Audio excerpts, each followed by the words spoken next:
राधे राधे, जय श्री मन्नारायण, हरे कृष्णा। कैसे हैं आप लोग? आशा करती हूँ कि अच्छे होंगे, स्वस्थ होंगे। इसी के साथ आज हम सुनेंगे वृंदावन और चंदन की सत्य घटना। वृंदावन में चंदन नाम का एक लड़का था। वह श्री कृष्ण का इतना दीवाना था, उसी के बारे में आज हम सुनेंगे। तो चलिए कहानी को शुरू करते हैं। जब तक आप कहानी पूरा नहीं सुनेंगे आपको कहानी समझ नहीं आएगी, इसीलिए वीडियो को पूरा देखिए। श्री वृंदावन की व्रज भूमि में रहने वाला चंदन अपने माता पिता का इकलौता बेटा था। एक दिन भर वह व्रज की रज में लोटपोट करता रहता और अपनी सखियों सहेलियों के साथ इधर से उधर घूमता रहता था। शाम होने पर यमुना जी में स्नान करके घर वापस आ जाया करता था। माँ बाप के चरण छूकर प्रसादी पाता, यही उसकी दिनचर्या थी। चंदन था तो पुरुष, परंतु सभी लक्षण उसमें स्त्रियों वाले थे। वह धीरे धीरे ठाकुर जी के प्रति सखी भाव जागृत होने लगी। अब वह ठाकुर जी की सखियों की तरह चलना, कभी कभी सर पर चुनरी ओढ़ना और कभी कभी आंखों में काजल भी लगा लेता था। एक दिन उसके मामा जी आए जो कि बनारस में रहते थे। वह वृंदावन आए। जब उन्होंने चंदन को सखियों के भाव में देखा तो वह हैरान रह गए। चंदन की माँ से बोले कि चंदन तो आपका इकलौता बेटा है, उस पर थोड़ा ध्यान दो, उसे पढ़ाओ लिखाओ ताकि वह कुछ काबिल बन सके। चंदन के माता पिता उसके मामा की बात सुनकर सोचने लगे कि हाँ, कह तो यह ठीक ही रहा है, और उन्होंने चंदन को उनके मामा के साथ शहर में पढ़ने के लिए भेज दिया। शहर में पहले तो चंदन का कुछ दिन मन नहीं लगा, लेकिन धीरे धीरे उसका मन वहाँ भी लग गया और बड़े अच्छे से पढ़ाई करने लगा। चंदन अब बड़ा होने लगा। चंदन चाहे शहर में रहे, वहाँ रच बस गया था, लेकिन उसके अंदर ब्रज रस का रस कूट कूट कर भरा था। प्रत्येक में रोम रोम में बसा हुआ था, जो कि उसको कभी भी ब्रज से दूर नहीं कर सकता था। इसीलिए वह अपने आप को वहाँ अकेला नहीं समझता था, क्योंकि वह अपने अंदर ही पूरा आनंद लिया करता था। चंदन की कक्षा में एक छात्रा थी जो उसकी सखी बनी, जिसका नाम ललिता था। ललिता के माता पिता बचपन में ही स्वर्गवास हो चुका था। अब वह अपने नाना नानी के साथ रहा करती थी। वह बहुत ही सीधी साधी लड़की थी। चंदन और ललिता की खूब बनती थी। स्कूल खत्म होने के बाद दोनों एक मित्र की तरह घर आया जाया करते थे और साथ में पढ़ा करते थे, और साथ में कॉलेज में भी प्रवेश किए। वहाँ इकट्ठा होकर पढ़ते थे। चंदन की पढ़ाई अब खत्म हो चुकी थी। अब वह अपने माता पिता के पास वृंदावन जाने के लिए तैयार हुआ। उसने ललिता को कहा कि क्या तुम मेरे साथ वृंदावन धाम चलोगी? तभी ललिता ने अपना नाना नानी से आज्ञा लेकर चंदन के साथ वृंदावन जाना स्वीकार किया। अब चंदन अपने माता पिता के यहाँ वृंदावन गया। वृंदावन में कदम रखते चंदन के हाव भाव फिर से बदल गया। वह एकदम से सखी के भाव में आ गया। उसकी चाल नर से नारी जैसी हो गई। अपने कमर पे हाथ रखकर चलने लगा। अचानक उसकी चाल में आए परिवर्तन को देखकर ललिता भी हैरान रह गई। उसको देखती रही और बोली कि यह क्या है। चंदन अपने घर पहुंच गया। घर जाकर उसने अपने माता पिता के चरण छुए और ललिता के बारे में बताया। ललिता बहुत ही सुंदर और सादगी लड़की थी। उसे देखकर चंदन के माता पिता भी बहुत प्रसन्न हुए। काफ़ी दिन हो चुके थे ललिता को वृंदावन आए। जब उसने चंदन से जाने की आज्ञा मांगी तो चंदन ने अचानक उसको कहा, क्या तुम मेरी जीवन संगनी बनना पसंद करोगी? अचानक से यह बात सुनकर ललिता घबरा गई और लज्जा भी आई और मुस्कुरा कर हामी भर दी। अब उन दोनों की शादी बड़ी धूमधाम से संपन्न हुई, लेकिन ललिता को कभी कभी चंदन का व्यवहार अजीब सा लगता था।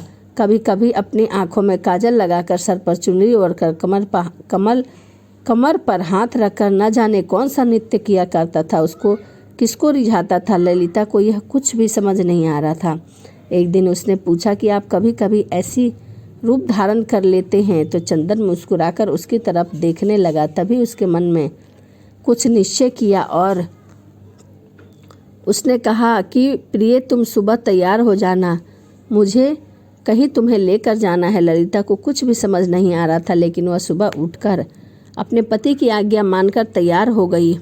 चंदन उसको बरसाना धाम ले गया और किशोरी जी के निज महल में जाकर उसने अपने पाँव में घुंघरू बांधकर, आंखों में काजल लगाकर, कमर पर चुनरी बांधकर नृत्य करना शुरू कर दिया। ललिता उसको देखकर हैरान रह गई कि अचानक से चंदन को क्या हो गया। वह अपनी ही धुन में किशोरी जी के आगे नृत्य करता ही जा रहा था। उसका नृत्य इतना मंत्रमुग्ध होने वाला था कि वहाँ आए सभी भक्तजन ठिठक कर उसके नृत्य का आनंद ले रहे थे। बाहर से कभी कभी पवन का एक झोंका आता और चंदन के नृत्य का आनंद लेकर जाता। कभी कभी सूरज की किरणें अंदर आकर चंदन के पैरों में बजने वाली नुपुर निकली राधे राधे की ध्वनि को सुनकर आनंदित हो जाती।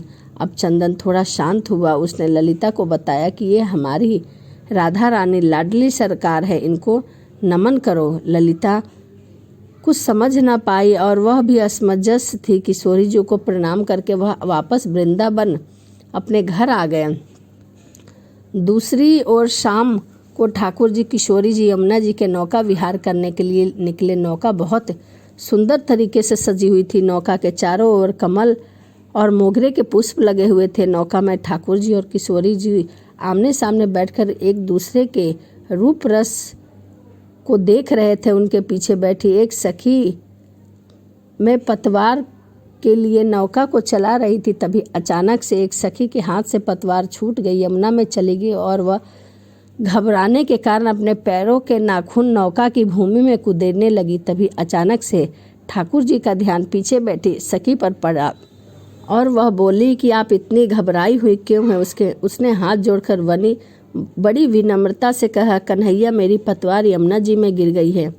ठाकुर जी मुस्कुरा कर बोले, इसमें घबराने की क्या बात है। आंखों ही आंखों में उन्होंने किशोरी जी को कुछ इशारा किया। अब एक तरफ से किशोरी जी और दूसरी तरफ से ठाकुर जी ने अपने हाथों से यमुना जी में हाथ डाला और दोनों अपने अपने हाथों को पतवार से चलाने लगे। झुकने के कारण किशोरी जी के सिर की चुनरी यमुना जी में भीग रही थी और उधर दूसरी तरफ ठाकुर जी के गले में पड़ा पीताम्बर यमुना जी में भीग रहा था। हाथों में पीताम्बर और चुनरी पर लगा इत्र यमुना जी में घुल रहा था और यमुना जी का पानी सुगंधित हो रहा था। ठाकुर जी और किशोरी जी ने अपने हाथ में उस नाव को किनारे पर लगाया। अगले दिन ललिता की सास और ससुर चंदन के मामा के यहाँ कुछ काम से जाने वाले थे। अब घर में ललिता और चंदन अकेले थे। चंदन सुबह ही अपने काम पर चला गया और ललिता ने मटकी को लेकर यमुना जी में जब जल भरकर लाई। आज घर में कोई नहीं था, इसलिए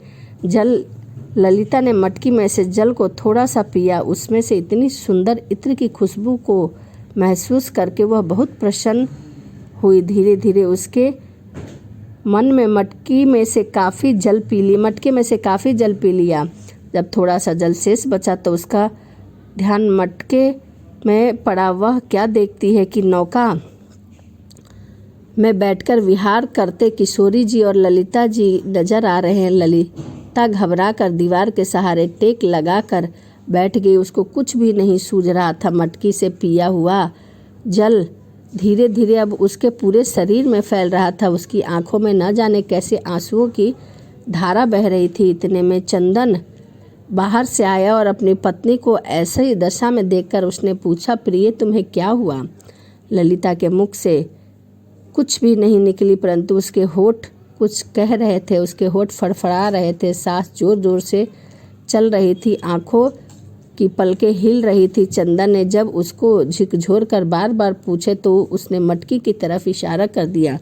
चंदन ने जब मटकी की तरफ देखा तो उसको मटकी में ठाकुर जी और किशोरी जी नौका विहार करते हुए दिखाई दी। वह झूम झूम कर नाचने लगा। ललिता को पकड़कर उसने खींचकर जोर से अपने अंक में भींच लिया और कहने लगा कि अरे प्रिय, आज तुझे ब्रज स्वीकार कर लिया है। आज तुझे मेरे श्याम और राधा प्यारी ने स्वीकार कर लिया है। ललिता कुछ समझ नहीं पा रही थी। अब चंदन की तरफ देखी जा रही थी तो चंदन ने उसको समझाते हुए कहा, तुम्हारा कोई पुण्य कर्म थे जो तुम्हें व्रज में कदम रखने का सौभाग्य प्राप्त हुआ, लेकिन व्रज में कदम रखकर तुम्हें सुख की प्राप्ति हो। लेकिन उस सुख को आनंद में बदलने के लिए तुझे किशोरी जी की आज्ञा की प्राप्ति जरूरी थी। इसीलिए मैं तुझे बरसाना धाम लेके गया था, ताकि तुझ पर भी किशोरी जी का आशीर्वाद प्राप्त हो। यही की कृपा प्राप्ति है जो आज तुम्हें ठाकुर जी और किशोरी जी नौका विहार के दर्शन इस मटकी से प्राप्त हुए हैं, क्योंकि आज तुझे ठाकुर जी और किशोरी जी दोनों ने अपना लिया है। जो यमुना जी का जल धीरे धीरे उसके शरीर में प्रवेश हुआ था वह ठाकुर जी और किशोरी जी की कृपा की छन्नी थी। उसके पाप नीचे बैठ गए थे और उसके पुण्य कर्म ऊपर थे, इसीलिए ललिता को इस आनंद की प्राप्ति हो चुकी थी। ब्रज में तो हर कोई आता जाता है, परंतु उसको इस सुख की प्राप्ति नहीं होती, लेकिन जिस पर ठाकुर जी की और किशोरी जी की कृपा हो जाती है, यह सुख की प्राप्ति उसे ही होती है, ठाकुर जी के आनंद की प्राप्ति होती है। इसीलिए हमें ठाकुर जी के मीठे मीठे आनंद को अपने रोम रोम में प्रवेश कर लेना चाहिए। आनंद से प्राप्त प्रेम की मृग तृष्णा को इतना बढ़ाने की कि वह प्रेम आँखों से निकले और जो आंसू निकले वह नमकीन द्वारा बहकर ठाकुर जी और किशोरी जी को मीठी कृपा सरोबार हो सके। तो कुछ ऐसे ही हैं हमारी राधा रानी और श्री कृष्ण जी। तो आपको वीडियो कैसी लगी कमेंट ज़रूर करिएगा। तो चलिए इसी के साथ वीडियो को समाप्त करते हैं और मिलते हैं अगली वीडियो में। राधे राधे, जय श्री मन नारायण, हरे कृष्णा।